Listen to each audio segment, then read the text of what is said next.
যেহেতু আমি middle class family থেকে বিলং করি, সেহেতু ইলিশ মাছটা আমাদের সচরাচর খাওয়া হয় না। ওই ধরো বছরে একবার কি দুবার। বেশি দামের মাছ বা সবজি কিনতে গেলেও আমাদের ভাবতে হয় যে আমরা এটা নেব কিনা। তো আজকে আমার মা ছোট ছোট দুটো ইলিশ মাছ ও একটি ছোট বাঁধাকপি নিয়ে এসেছিল।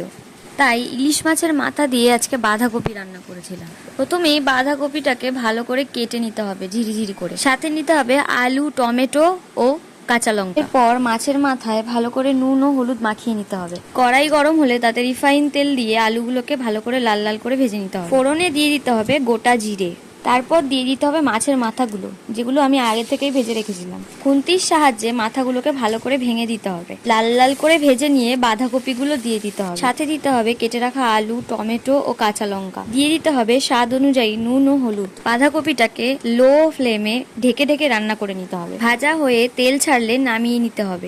ফাটাফাটি টেস্ট হয়েছিল।